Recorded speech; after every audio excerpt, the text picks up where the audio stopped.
Now I am going to start with the new topic of issue of share capital, or it is one day topic only, and there is a chance of getting 3 marks question from this topic, either in this in share capital or debentures, right? So 3 marks chances, 3 marks question आने के chances हैं इसमें.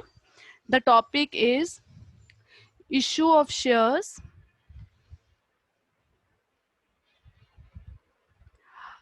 For consideration other than cash. अभी तक हमने जितना portion किया है उसमें हम जो शेयर्स इशू करते थे वो हम लोग किस पर्पस के लिए करते थे? कैश, बैंक से एंट्रीज पास करते थे ना. लेकिन अगर हम कैश के अलावा किसी और पर्पस के लिए शेयर्स इशू करते हैं, issue of shares for consideration other than cash, तो उसके लिए the today's topic is that is when you are not issuing shares for cash purposes but for some other purposes, then it is called issue of shares other than cash. तो इसमें हम लोग 3 topics study करेंगे. First one is 3 की बजाय I will take 4 topics. The first is for purchase of asset.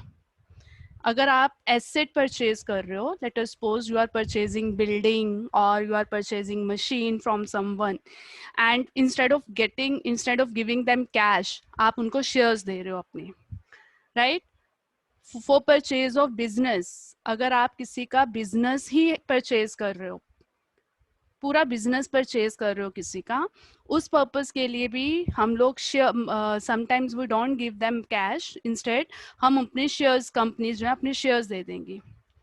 The third is to promoters and fourth is to underwriters. Now purchase of asset, जैसे मैंने आपको बताया, मशीन परचेज की है आपने, बिल्डिंग परचेज की है, तो instead of giving them cash आप उनको शेयर्स दे रहे हो. बिजनेस परचेज करने का मतलब है आप उसकी पूरे assets and liabilities take over कर रहे हो. You are not taking only asset, but यहाँ पे बिजनेस परचेज करने का मतलब है कि आप उसका पूरा बिजनेस टेक ओवर कर रहे हो, एसेट्स, लाइबिलिटीज, सब कुछ. Who are promoters? हाँ जी, प्रमोटर्स कौन है होते हैं?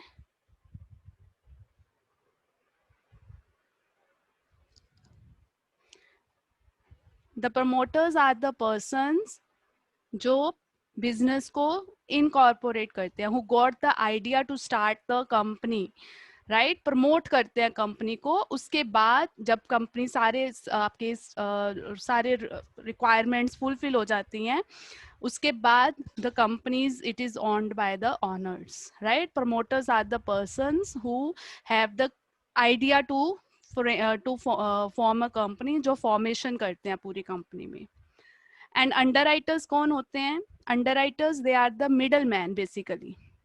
Sometimes what happens, sometimes companies जो हैं वो डायरेक्टली पब्लिक को इशू नहीं करती हैं, they give their shares to the underwriters. Underwriters on behalf of the company, they give the guarantee to the company that उनके shares वो public को दे देंगे. So they act as the middleman between the public and the company. तो उनको commission मिलती है. Underwriters they get commission, और इस कमीशन के बदले में उन्हें शेयर्स दिए जाते हैं. प्रमोटर्स जो है, जितने भी उन्होंने एक्सपेंसेस किए हैं, जिनको हम इनकॉर्पोरेशन एक्सपेंसेस बोलते हैं या फिर फॉर्मेशन एक्सपेंसेस बोलते हैं. सो इनकॉर्पोरेशन और फॉर्मेशन एक्सपेंसेस के लिए उन्हें पेमेंट करने की बजाय आप उन्हें शेयर्स इशू कर देते हो. So these are the 4 cases जिसमें shares they are issued other than cash, right? And this is important for 3 marks numerical आने के लिए. सो सबसे पहले जब हम एसेट परचेज करेंगे तो what will be the entry? Who will tell me? For example, you purchased machinery for rupees 1 lakh. What will be the journal entry? Machinery to creditor. Yes, machinery account debit to creditor और vendor जिससे हमने मशीनरी खरीदी है. That will be given, the name will be given to you. For example, आपने 1 लाख की machine खरीदी है तो आप यहाँ पे 1 लाख लिख दोगे. अब इस मशीनरी के बदले आप वेंडर को शेयर्स दे रहे हो, तो vendor account debit to share capital, आप उन्हें शेयर्स दे रहे हो. The shares they can be issued at par और प्रीमियम, अगर प्रीमियम पे इशू कर रहे हो तो आपका सिक्योरिटीज प्रीमियम रिजर्व भी आएगा. अगर स्पेशली लिखा है तो आपका एसपीआर क्रेडिट होगा. सो वेंडर में आपका चला गया 1 लाख, ठीक है. अगर प्रीमियम पे है तो वो मैं अभी आपको कैलकुलेशन बताती हूँ. फॉर एग्जाम्पल अगर प्रीमियम पे नहीं है तो इसमें हम लोग नंबर ऑफ शेयर्स कैलकुलेट करते हैं सब में. The formula to calculate number of shares is amount payable to vendor, जितना हमने वेंडर को पे करना है amount, divided by issue price. Issue price means the price at which the share is issued. It may be at par, par पे same रहेगा, और it may be at premium. अगर premium पे है तो आप प्रीमियम ऐड करके issue price लिखोगे. So this is the calculation of calculating number of shares, right? आप नंबर ऑफ शेयर्स कैलकुलेट करोगे, फिर यहाँ पे आप मल्टीप्लाई करके डालोगे जितने हमने नंबर ऑफ शेयर्स कैलकुलेट किए हैं into face value, because share capital हमेशा फेस वैल्यू पे आता है. Remember this thing, if you remember मैंने शुरू में ही आपको बता दिया था कि share capital is always at face value. और सिक्योरिटी प्रीमियम में अगर है तो नंबर ऑफ शेयर्स जो हमने यहाँ पे कैलकुलेट किए हैं बेटा इस फॉर्मूला से, number of shares into premium, जितना आपका एक शेयर पे प्रीमियम है.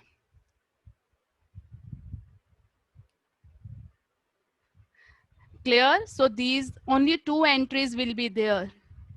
एक आपने एसेट जो बाय की है, दूसरी एंट्री होगी जितनी हम उनको पेमेंट कर रहे हैं, और आपका जो नंबर ऑफ शेयर्स कैलकुलेट करने का फॉर्मूला है वो ये है. आपको ये शो करना पड़ेगा how to calculate the number of shares. Vendor कौन है? वेंडर मीन जिसने हमें सेल की है, जिससे हमने बाय की है, right? So number of shares आप निकालोगे, जितने आएंगे नंबर ऑफ शेयर्स को फेस वैल्यू से मल्टीप्लाई करेंगे, we get the share capital. Number of shares को प्रीमियम से मल्टीप्लाई करेंगे, हमारे पास एसपीआर आ जाएगा.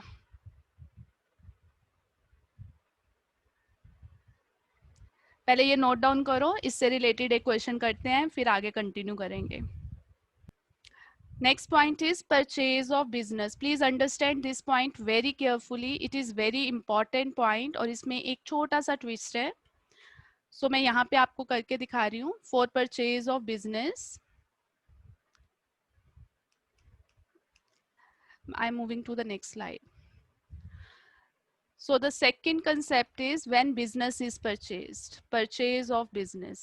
अब जब हम business purchase करेंगे तो जैसे मैंने पीछे लिखा है कि obviously आपने कुछ assets भी take over की होंगी और कुछ liabilities भी होंगी. तो your first entry will be assets account debit. Individually आप debit करोगे. That is अगर आपने बिल्डिंग मशीनरी सब कुछ है तो इंडिविजुअली हर एसेट को डेबिट करेंगे. बिल्डिंग डेबिट, मशीन डेबिट, जो भी एसेट्स टेक ओवर किए हमने. टू लाइबिलिटीज, लाइबिलिटीज भी इंडिविजुअली ही रिकॉर्ड करेंगे हम अगर आपको मोर देन 1 लाइबिलिटी गिवन है. टू वेंडर, वेंडर मतलब जितना हमारा परचेज कॉन्सिडरेशन है कि हमने कितने प्राइस के ऊपर बिजनेस टेक ओवर किया है. नाउ लेट अस सपोज यहाँ पे जब आपने एसेट्स का सम किया इट कम्स आउट 2 लाख. जब आपने लाइबिलिटीज और परचेज कॉन्सिडरेशन का सम किया that comes out 1,80,000. That is your debit is more than credit, right? और you can say in other terms, मैं अगर इस तरह से करूं कि आपका लाइबिलिटीज आ रही हैं 80,000 और आपने टेक ओवर किया है बिजनेस को 1 लाख में. अब 2 लाख minus 80, as a rule business की वैल्यू कितनी बनती है? 120, बट आप पे कर रहे हो 1 लाख, तो 20,000 आपके लिए क्या है? Profit, Gain. Gain, profit. इस गेन को हम कहाँ ट्रांसफर करेंगे? Capital Capital reserve. Reserve. Do you remember मैंने ये चीज बताई थी आपको, रिजर्व कैपिटल और कैपिटल रिजर्व। कैपिटल रिजर्व में लॉन्ग टर्म गेन्स जाते हैं, दैट इज अगर आप एसेट्स कुछ बाय करते हो आपको प्रॉफिट हो रहा है वो, तो this is a long term gain. So simply first point इसमें क्या है? If debit is more than credit then capital reserve will be credited. और ये आपको खुद कैलकुलेट करना है। दूसरी तरफ अगर मैं इसको दूसरी सेंस में लेती हूं, एसेट्स हैं आपकी 2 लाख, लाइबिलिटीज मैं 80 की ले रही हूं, लेकिन आपने उसको एक्वायर किया है 150 में। इट मीन्स आप 30,000 ज्यादा दे रहे हो। This is loss for you.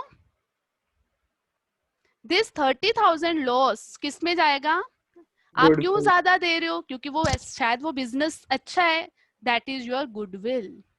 तो here goodwill account will be debited. This is what type of goodwill is this? This is called Self-generated. No, purchased goodwill. आपने बिजनेस परचेज करने के टाइम किया है ना ये गुडविल, that is called purchased goodwill. आपने बिजनेस एक्वायर किया है, आपने पे किया है इसके लिए, इस गुडविल को लेने के लिए आपने पे किया है, इसलिए इसको बोलते हैं purchased goodwill.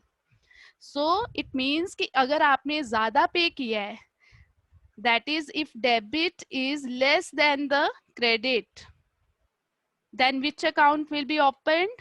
Goodwill account will be credited, debited.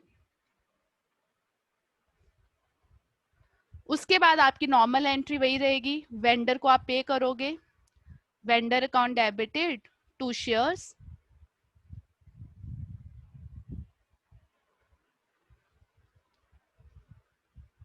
To equity shares, to SPR.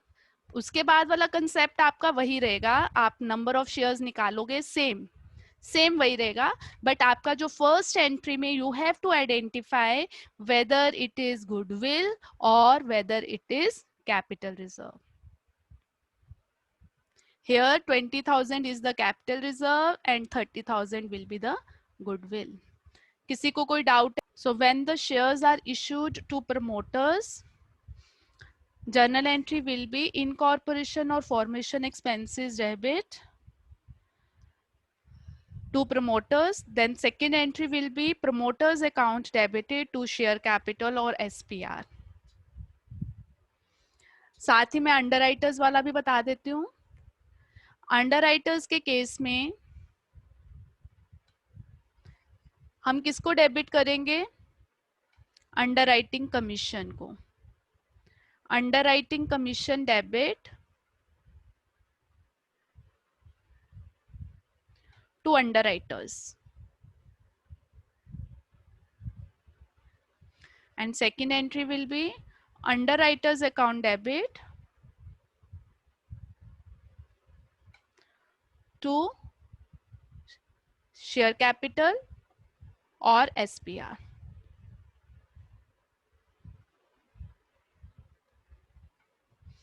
तो जो सेकेंड एंट्री है दैट विल बी सेम, आपको नंबर ऑफ शेयर्स कैलकुलेट करने हैं in the second entry. In every case second entry के लिए you have to calculate number of shares and the entry will be same,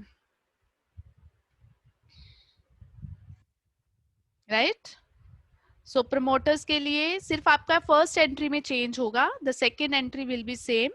promoters के लिए incorporation और formation expenses debit होंगे और promoters credit होंगे, और अंडरराइटिंग कमीशन के लिए अंडरराइटिंग कमीशन डेबिट होगी और अंडरराइटर्स क्रेडिट जो है वो क्रेडिट होंगे।